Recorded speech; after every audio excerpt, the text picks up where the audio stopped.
वे दोनों एक बंदरगाह पर पहुंचे जहां किराए पर रहने की जगह मिलना लगभग नामुमकिन था। पर बाबा ने रुद्र को एक ऐसी जगह जाने को कहा जहां ना केवल एक छोटा सा घर किराए पर मिला, बल्कि उसका मुंह सागर की ओर भी था। कीमत भले ही ज़्यादा थी, पर आसपास के मकानों से तो कम ही थी। उनका घर सागर तट पर था और उनके आसपास कई दूसरे कॉटेज बने थे। अगर रुद्र अकेला होता तो बेशक लोगों के बीच खुद को सहज ना पाता, पर बाबा के साथ होने पर उसे किसी बात की परवाह नहीं थी। बाबा के साथ रहने का अर्थ था कि कुछ बातों के लिए करने या ना करने की पाबंदी।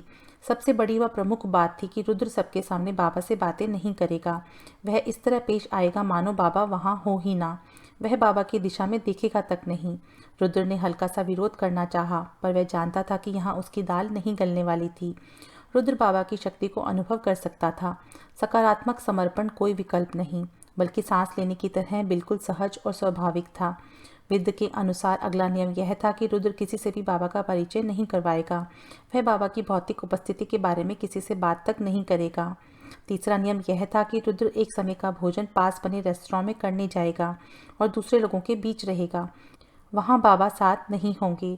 आखिरी नियम था कि रुद्र ही घर के सारे काम करेगा और घर के कामों के लिए किसी तरह की बाहरी मदद नहीं लेगा। क्या तुम्हें ये शर्तें मंजूर हैं? आप तो मालिक हैं। नहीं, केवल वही मालिक है। बाबा ने आकाश की ओर संकेत किया। रुद्र ने हामी भरी। फिर वे सागर तट पर टहलने चल दिए। सुबह का वक्त था और वे पानी के बहुत पास टहल रहे थे। उन्होंने अपनी टांगों को ठंडे पानी से भीगने दिया। कुछ पंछियों और आवारा कुत्तों के अलावा तट निर्जन था। रुद्र को लगा कि यह उसके लिए खुशकिस्मती थी कि पर्यटक और सेहत बनाने के शौकीन अक्सर उस ओर नहीं आते थे। उनके आसपास वाले तकरीबन कॉटेज उन धनी परिवारों के थे जो अवकाश मनाने वहां आते थे, और साल के ये दिन किसी भी तरह के अवकाश के नहीं थे। इसीलिए वहां कोई बच्चे या परिवार नहीं दिख रहे थे। वैसे भी ये जगह शहर से थोड़ा दूर पड़ती थी, इसीलिए भीड़ कम ही दिखती थी। मैं जानता हूँ कि तुम्हारे दिमाग में बहुत से सवाल हैं। मैं सही समय आने पर जवाब दूंगा। सही समय मेरे लिए भी और तुम्हारे लिए भी। सही समय बहुत मायने रखता है, अन्यथा यह कुछ ऐसा ही होगा मानो हम जानवरों के आगे मोती डाल रहे हों। अगर ऐसा होता तो मोती डालने वाला और जिसके आगे मोती डाले जा रहे हैं, वे दोनों ही तैयार नहीं हैं। बैठो। वे सूखी रेत की ओर बढ़े, मुलायम शीतल सुनहरी भूरी धरती पर जा बैठे और अपने सामने हरहरा रहे विशाल सागर को तकने लगे। रुद्र इस तरह के मौन भरे क्षणों का आदी था। बाबा घंटों यूं ही अपने में खोए बैठे रहते, मानो अपने ही भीतर कहीं खो गए हों। इस दौरान होठों से हौले हौले कोई प्रार्थना बुदबुदाते रहते। बड़ी विचित्र बात थी कि रुद्र को बाबा की संगति में भी परम मानसिक शांति मिलती। जाने कैसे वह चुप्पी और खामोशी रुद्र के भीतर भयंकर रूप से अव्यवस्थित अवचेतन को शांत कर देती। वर्तमान पल में रहने के कारण ही वह घंटों ऐसे मौन के बीच में बैठ पाता था। बाबा के साथ बिताए ये पल उसे शांति के किसी दूसरे ही स्तर तक ले जाते। बाबा के साथ बैठने से केवल मन ही शांत ना होता, बल्कि रुद्र अपने हृदय और शरीर के रोम रोम को भी इस मौन और शांति में डूबा हुआ पाता। यह कुछ ऐसा ही था मानो रुद्र ने ऊपरी सतह पर तैरने की बजाय जीवन रूपी सागर में गहराई तक जाकर वहां के जलचरों के साथ तैरना सीख लिया हो। रुद्र ने पानी को देखा जो रंगों की उस प्लेट की तरह दिख रहा था जिसमें कई तरह के रंग चमक रहे हों। कुछ हिस्से हल्के भूरे, कुछ गहरे नीले और कुछ चमकदार रुपहले। अचानक उसे अपने बच्चों की याद हो आई और वह सोचने लगा कि वह इस समय क्या कर रहे होंगे। क्या वे उसे याद करते होंगे? क्या वे उसे प्यार करते थे? क्या वे उस पर लगाए गए सभी आरोपों पर विश्वास रखते थे? क्या वे उसके दर्द और प्यार को समझ सके? क्या उन्हें एहसास हुआ कि उसने एक दूसरे पर कीचड़ उछालने की बजाय चुप रहने का विकल्प चुना था? क्या वे समझ सके कि उसकी चुप्पी उसकी कमजोरी नहीं थी, बल्कि उसका सलीब थी? वह उस चुप्पी के माध्यम से ही आरोपों और प्रत्यारोपों और हास्यप्रद दोष आरोपणों के स्तर पर नहीं उतर पाया था। अक्सर उससे कहा जाता था कि वह बात का सामना क्यों नहीं करता, पलटकर जवाब क्यों नहीं देता, पर लड़ता किससे? अपने बच्चों की माँ से। कोई उससे कैसे लड़ सकता है जिसने उसके अपने रक्त और श्वास से बने बच्चों को जन्म दिया हो? उस पर इल्ज़ाम लगाया तो उसे गलत सिद्ध किया गया और उसके चरित्र पर उंगलियां उठाई गई, पर वह चुप रहा। इस तरह वह कम से कम अपने बच्चों को होने वाले नुकसान को तो कम कर ही सकता था। उसका भगवान ही सच जानता था और वह उसके साथ था। हाँ, वह भी गलत था, पर ईमानदार सच यह था कि गलती केवल उसकी ही नहीं थी। हाँ, भले ही वह कोई संत नहीं था, पर वह ऐसा शैतान भी नहीं था जैसा उसे समझा गया। हकीकत सिर्फ यह थी कि वह केवल एक इंसान था। हकीकत यह थी कि उसने गलत लोगों को अपनी करुणा का पात्र बनाया। वह अपने बच्चों को याद करता था, पर उसके पास एक दिलासा थी कि उसे उनसे कोई छीन नहीं सकता था। वह जितना भी समय उनके साथ रहा, उसने एक अच्छे डैड की तरह उनका साथ दिया। उसने अपनी आत्मा तक निकाल कर उनके आगे रख दी थी। मुश्किल से मुश्किल घड़ियों से भी खुद को लौटा लाया था, ताकि उन्हें एक शांत और स्वस्थ बचपन दे सके, और वह इसमें सफल भी रहा। भले ही जितनी भी उथल पुथल रही हो, अपने बच्चों को कभी उसमें शामिल नहीं किया, यहाँ तक कि उन्हें हमेशा के लिए खो देने के भय से भी नहीं हारा। जब आरोप और दोषों की बौछार हुई तो वह नहीं चाहता था कि वे इस लड़ाई में चोटिल हों, तो उसने वही किया जो उसे सही लगा। उसने विरोध नहीं जताया। भगवान जानता है कि उसका दिल कितना दुखी था, पर उसने उफ तक नहीं की। अगर उससे नफरत करते हुए ही बच्चे कहीं बेहतर और कम उलझनों से भरा जीवन जी सकते थे, तो यही सही। उलझन, अपराध बोध और भय के बीच पलने से कहीं बेहतर था कि वे उससे नफरत करते हुए बड़े हों। इसीलिए उसने उनके ऊपर अपने सारे दावे छोड़ दिए। एक बात के बारे में वह पूरी तरह से निश्चिंत था कि वह कभी अपने बच्चों को लड़ाई में शामिल ना करता। वह कभी उनके नन्हे कंधों पर रखकर बंदूक ना चलाता। भले ही उसे मरना क्यों ना पड़े, सारी जिंदगी अकेले क्यों ना रहना पड़े, सारी जिंदगी दुख ही क्यों ना सहना पड़े, वह उनकी नन्ही जानों को किसी तरह के संकट से परे सुरक्षित देखना चाहता था। बेटा, यह सब एक नाटक है। खास बात यह है कि तुम्हें उसे पूरी मर्यादा के साथ खेलना है। चुप्पी स्वयं ही रास्ते बनाती है। इसमें समय लगता है, पर हमेशा याद रखना, जीवन में कभी किसी पर कीचड़ मत उछालो, किसी की चुगली मत करो, और ना ही किसी पर दोषारोपण करो। भले ही कोई सही हो या गलत, उसे अपशब्द मत कहो। जैसे ही तुम ऐसा करोगे तो तुम स्वयं दोषी हो जाओगे। बेटा, दिखाओ कि तुम कितनी मर्यादा के साथ जीते हो, तुम कितने उत्तम वर्ग के हो। जो तुम्हारा है वह तुमसे कोई नहीं छीन सकता। जो नहीं है, भले ही आकाश पाताल एक कर दो, उसे लंबे समय तक अपने पास नहीं रख सकते। यही ब्रह्मांड का नियम है। ईश्वर न्यायी और दयालु है, और उसने सृष्टि के प्रत्येक जीव को अपनी श्वास दी है। ईश्वर सबसे स्नेह रखता है, पर बेटे वह नेत्रहीन नहीं है। उसे सब दिखता है। उसने जो भी पल रचा है, उस हर एक पल के लिए अपना ही एक कारण होता है। हम सब उसी के अंश हैं, और इस तरह हम सब एक दूसरे के भी अंश हैं। बेटा, जब तुम किसी पर दोष लगाते हो, उसे भला बुरा कहते हो और कीचड़ उछालते हो, तो उस समय तुम खुद पर दोष लगा रहे हो, अपने चरित्र पर उंगली उठा रहे हो और अपनी आत्मा को कलंकित कर रहे हो। केवल शब्दों में ही नहीं, तुम्हारे विचारों में भी मौन का होना महत्व रखता है। केवल बाहर से शांत होने और भीतर से जलते हुए पूरे संसार को अपशब्द कहने से क्या होगा। मौन का अर्थ है प्रशांति, शाब्दिक रूप से भी और भीतर से भी। हाँ, हो सकता है कि तुम्हारा दिल दुखे और पीड़ा भी हो, पर यह स्वाभाविक है। जब कोई तुम्हारा हाथ काटता है तो खून निकलता ही है, और तुम्हें दर्द भी होगा, पर जब तक तुम घृणा से दूर हो, तब तक सब ठीक है। बेटा, घृणा की सलीब सबसे भारी होती है। यहाँ तक ऐसी सलीब ढोने वाले पर तो स्वर्ग को भी तरस आता है, क्योंकि यह सलीब हर बीतते क्षण के साथ भारी होती जाती है। हमेशा पूरी तरह से शांत और मौन रहो। यहाँ तक तुम इनमें से एक भी अवस्था में रह सकते हो, तो तुम अपना पूरा जीवन बड़े अच्छे से बिता पाओगे। बाबा मुस्कुराने लगे और रुद्र की आंखों से आंसू बह निकले। उसने कभी किसी से नफरत नहीं की थी। चाहे जो कुछ भी हुआ हो, उसने उसे बर्बाद करने वालों से एक बार भी नफरत नहीं की थी। घृणा अपनी ही आत्मा को जलाकर राख कर देती है। यह जीवन के एक एक रेशे को खा जाती है। कोई भी इतना महत्वपूर्ण नहीं था।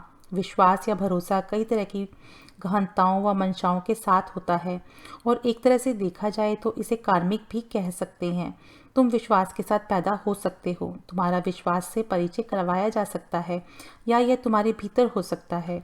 यह भरोसा या तो जन्मजात होता है या इसे पोषित किया जाता है। यह तुम्हारे लिए अपना भलापन बरकरार रखने या जीवन में आगे बढ़ने के लिए अंतिम विकल्प हो सकता है। अक्सर जब व्यक्ति विकट परिस्थिति में होता है तो वह विश्वास या घृणा में से किसी एक को चुनता है। इन दोनों भावों की अपनी ही गहनताएं और नतीजे होते हैं। समस्या खत्म हो जाती है तो घृणा और विश्वास भी मिट जाते हैं। कभी कभी इस बात से अंतर नहीं पड़ता कि समस्या का समाधान हो गया, वह बनी हुई है या पहले से और भी भयंकर हो गई है। विश्वास या घृणा बने रहते हैं। यह सब आत्मा की परिपक्वता तथा व्यक्ति के पालन पोषण व प्राथमिकताओं पर निर्भर करता है। खैर चलो, पहले विश्वास की बात करते हैं। कई व्यक्ति यह अपेक्षा रखते हैं कि वे विश्वास या आस्था रखते हैं, इसलिए उनका जीवन फूलों की सेज जैसा होना चाहिए। वे ये मांग रखते हैं कि उन्हें जीवन में कभी कोई परेशानी नहीं आनी चाहिए। वे महसूस करते हैं कि वे ईश्वर का नाम जपते हैं, इसलिए उनके जीवन में तो किसी तरह की समस्या, संघर्ष, कष्ट या संकट आ ही नहीं सकता और वे हर परेशानी से कुछ पलों में उबर सकते हैं। कुल मिलाकर वे जीवन को सुचारू व सुगम रूप में चलाना चाहते हैं।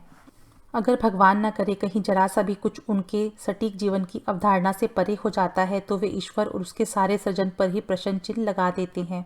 वे इस बात का दृढ़ विश्वास रखते हैं कि उन्होंने अपनी व्यस्त दिनचर्या से प्रार्थना के लिए समय निकाला है, कोई नेक काम किया है, इसलिए वे ईश्वर की ओर से आने वाली करुणा को पाने का पूरा अधिकार रखते हैं। इस तरह की आस्था या विश्वास को चूर चूर होते देर नहीं लगती। इस भरोसे के टूटने के साथ ही दिल भी टूट जाता है।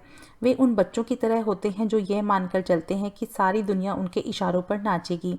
वे अच्छी पर नन्ही आत्माएं हैं, या ऐसी आत्माएं हैं जिन्होंने यह समझने से इनकार कर दिया है कि ईश्वर जटिल नहीं है, किंतु जीवन के नियम अतीत और उनके भले के लिए आने वाले कल में गुंथे हैं।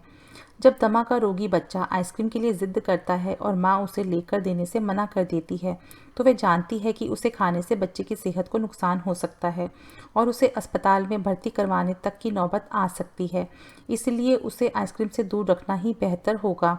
बच्चा भले ही जो भी सोचे, माँ की सोच गलत नहीं होती। चाहे ये मिसाल साधारण थी, पर मैं मानकर चलता हूँ कि तुम मेरा मतलब समझ गए होंगे। जैसा कि मैंने पहले भी कहा, किसी जानवर के आगे मोती फेंकने से ना केवल मोती व्यर्थ जाएंगे, बल्कि इससे मोती फेंकने वाले को भी लोग बुरा कहेंगे। मैं तुम्हें यकीन दिला सकता हूँ कि ईश्वर ने आज तक एक भी मोती बर्बाद नहीं की। यह कहकर बाबा मुस्कुराने लगे और कुछ देर के लिए चुप हो गए, ताकि रुद्र सुनी हुई बातों को अपने भीतर संजो सके। वह वृद्ध काफ़ी हद तक शिरडी के साईं जैसा दिखता है। सफ़ेद चोगा, दाढ़ी, सिर पर बांधने वाला सफ़ेद कपड़ा, कोमल मुस्कान, गहरी मुलायम आँखें, जिन्हें देखकर अक्सर रुद्र रो देता और उसका जी चाहता कि बाबा के गले लग जाए। वह उनसे स्नेह रखता था, उनके स्वभाव और सादगी को चाहता था। उसे एहसास हो गया था कि बाबा भोजन और आराम के बारे में कुछ खास ध्यान नहीं देते थे। उन्हें स्वादिष्ट, बेस्वाद, अच्छा बुरा, चाहे जैसा भी भोजन खिला दो, वह सब कुछ उसी भद्रता और आनंद के साथ खाते। बाबा को चाय बेहद भाती थी, हालांकि वे अक्सर रुद्र के हाथों की बनी चाय का मजाक उड़ाते, पर रुद्र ने देखा था कि वे अक्सर चाय की मांग करते। चिलम, चाय और तेल का दीपक, केवल इन 3 चीज़ों के प्रति ही वृद्ध के भाव प्रकट होते। अब विश्वास या आस्था रखने वाली दूसरी तरह के लोगों की बात करते हैं। इस श्रेणी के लोग उन्नत आत्माएं होने के बावजूद लेन देन के चक्कर में उलझे रहते हैं, भले ही यह थोड़ा अलग तरीके से होता है। याद रखना कि हम लोगों को उनके विश्वास या शुद्धता के आधार पर नहीं परख रहे। हम किसी को नहीं परख सकते, केवल वही ऐसा करता है और वह दयालु है। हम यहाँ विभिन्न प्रकार की आस्था पर चर्चा कर रहे हैं और मेरा यह मानना है कि अखंड आस्था रखने वाले व्यक्ति को कभी नीचा नहीं देखना पड़ता। इस तरह की आस्था कहीं गहन होती है। इस तरह की आस्था और विश्वास के बीच व्यक्ति मानकर चलता है कि वह अपने गुरु या ईश्वर में आस्था रखता है, इसलिए ना केवल चमत्कार संभव हैं, बल्कि निश्चित रूप से घटित होंगे। वे लोग कठिन समय से घबराते नहीं हैं। वे अपने या अपने निकटतम लोगों के जीवन में किसी असाध्य रोग को आता देख मायूस नहीं होते। वे अपने दरवाजे पर आए वित्तीय संकट से नहीं घबराते। जिस तरह से सूरज पूरब से उगता है और पश्चिम में अस्त होता है, उसी तरह वे भी इस बारे में पूरी तरह से निश्चिंत होते हैं कि उनका ईश्वर उन्हें हर तरह के संकट से उबार लेगा। उनका एक मंत्र होता है, मुझे अपने मालिका परमात्मा पर पूरा भरोसा है कि वह इस समस्या का हल निकाल देगा। मुझे पूरा भरोसा है कि प्रभु इस रोग को मिटा देंगे, या मुझे पूरा विश्वास है कि मालिक मुझे आर्थिक परेशानी से निकाल लेंगे। वे तो यहाँ तक भी कहते हैं कि ये मेरी नहीं उनकी समस्या है और जिस मालिक की परेशानी है वही इसका हल भी निकालेगा, या मुझे अपनी प्रार्थना पर पूरा भरोसा है, मैं इस मुश्किल से पार पा लूँगा। यहाँ वह व्यक्ति ईश्वर या मालिक से कहना चाह रहा है कि चूँकि मैं तुम पर भरोसा करता हूँ, इसलिए बेहतर होगा कि तुम भी मेरी मुश्किलों का हल निकालो, या मेरा विश्वास टूटने मत देना। मानो तुम अपने मालिक ईश्वर से एक बैरे की तरह पेश आ रहे हो। यह तो कुछ ऐसा ही हुआ कि मैं तुम्हारे रेस्टोरेंट में आया हूँ, बेहतर होगा कि तुम मुझे अच्छा खाना सही तरीके से परोसो। मानो वह कह रहा है कि मैंने तुम पर भरोसा करके अपने स्नेह, ऊर्जा और समय का निवेश किया है, इसीलिए बेहतर यही होगा कि तुम मुझे नीचा ना दिखाओ, मेरे विश्वास की रक्षा करो। उन्हें पूरा विश्वास होता है कि प्रभु पर यह भरोसा ही हर संकट से मुक्ति पाने की चाबी है। पर कई बार ऐसा भी होता है कि उन्हें अपने हिस्से के कड़े अनुभवों से निकलना होता है। इसके बिना कोई उपाय ही नहीं होता। दरअसल वे कड़े अनुभव स्वयं प्रभु द्वारा ही दिए जाते हैं, ताकि इन लोगों की आध्यात्मिक यात्रा की गति में वृद्धि हो सके और वे ऊंचे स्तर तक जा सकें या आध्यात्मिक विकास का खाता खोल सकें, या फिर यह सब कर्मों के कारण भी हो सकता है। मालिक चाहता है कि आप उन कर्मों के भार से छूट जाएं जो आपको इस धरती पर रहने के लिए विवश कर रहे हैं। यह एक उलझा हुआ जाल है और केवल प्रभु ही जानते हैं कि आपके लिए क्या बेहतर है। मुझे पूरा भरोसा है कि तुम मेरे साथ ऐसा नहीं होने दोगे। प्रभु से यह बात कहने का मतलब तो यही होगा कि कोई अपने सर्जन से कहे, मुझे पूरा विश्वास है कि तुम मेरे शरीर पर कोई चीरा नहीं लगाओगे या कोई ऑपरेशन नहीं करोगे। तो फिर सर्जन के पास जाने का मतलब ही क्या?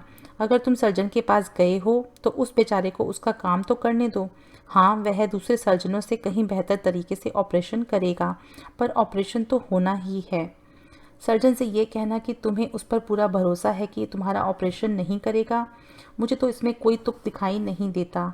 हाँ, कई बार ऐसा होता है कि सर्जन ऑपरेशन के अलावा कोई और रास्ता सुझा दे या ऑपरेशन इस तरह से करे कि तुम जल्दी से भले चंगे हो जाओ। यह सुनिश्चित करो कि पूरे जीवन में तुम्हें दोबारा वह रोग ना हो। यह ध्यान दो कि तुम जल्दी से बिना किसी दर्द के चंगे हो जाओ और ऑपरेशन के दौरान या बाद में कोई तकलीफ ना हो। इन बातों का तो ध्यान रखा जा सकता है, पर ऑपरेशन तो करना ही होगा। याद रखो बच्चे, मैं इन लोगों को परख नहीं रहा, बस तुम्हें विश्वास के भिन्न भिन्न रूपों के बारे में बता रहा हूँ। अब अगर कोई करिश्मा होता है तो लोग कहते हैं, मुझे पता था कि मेरा मालिक मेरा भरोसा कभी नहीं टूटने देगा। मैं एक साधारण सा सवाल पूछना चाहता हूँ, क्या तुम्हारा विश्वास शर्तों से बंधा है? क्या यह केवल तुमसे संबंध रखता है? अगर कोई संकट आ ही जाता है तो क्या इसका मतलब होता है कि मालिक, प्रभु या प्रार्थना ने ही तुम्हें नीचा दिखा दिया? इसका मतलब होता है कि मालिक के पास आध्यात्मिक शक्तियों की कमी है, तभी वह तुम्हारी मदद नहीं कर सका और तुम्हें संकट झेलना पड़ा। क्या इसका मतलब है कि मालिक या ईश्वर को निरंतर तुम्हें अपनी शक्तियों का सबूत देते रहना होगा? ऐसे मामलों में ऐसे अनगिनत मौके आएंगे कि यह विश्वास ही तुम्हारा दिल तोड़ देगा, क्योंकि यह शर्तों पर टिका है। जब तुम्हारे पास यह मंत्र होता है, मुझे तुम पर भरोसा है कि तुम मुझे पूरा सहारा दोगे और वही करोगे जो मैं चाहता हूँ, तब तो मेरे बेटे यह विश्वास शर्तों से बंधा है। पर यह भी याद रखो कि इस श्रेणी के लोग कम से कम दूसरे लोगों से की तुलना में तो कहीं मजबूत होते हैं, क्योंकि वे अपने मालिक से कई गहराई से जुड़े होते हैं। वे आध्यात्मिक रूप से भी ईश्वर के कहीं समीप होते हैं और अपने मालिक या ईश्वर के साथ लगातार जुड़ाव बनाए रखने की कोशिश भी करते हैं। इस तरह प्रार्थना व ध्यान सहज भाव से उनके जीवन में आते हैं और रोज़मर्रा के जीवन की छोटी छोटी मुश्किलें पूरे अनुग्रह के साथ सहन की जाती हैं। जब कोई भारी संकट आता है तो उनका विश्वास शर्तों के साथ बंध जाता है, पर उस परेशानी के बीच वे पूरी तरह से शांत और आश्वस्त भाव से मुश्किल का सामना करते हैं। पर वह शर्तों से बंधी होती है, उसमें कुछ अलिखित शर्तें होती हैं। मुझे पूरा भरोसा है कि मालिक मुझे मुश्किल से उबार लेंगे। रुद्र विश्वास के इन दोनों ही रूपों को अच्छी तरह जानता था। वह अपने पूरे जीवन में इन्हीं दोनों विश्वासों के झूले पर झूलता आया था। वह बहुत से ऐसे अच्छे लोगों को जानता था जो विश्वास की ही इन्हीं दोनों श्रेणियों से जुड़े थे। कभी कभी तो उनका भरोसा तुम्हें चकित कर देता है और कभी कभी लगता है कि इनकी सारी ताकत और प्रभु पर भरोसा गया कहाँ। मानव जाति स्वर्ग और नरक के मेल का अजीब सा मिश्रण है, पागलपन और बुद्धिमानी का अजीब सा विरोधाभास। सब कुछ जैसे एक में ही लिपटा है।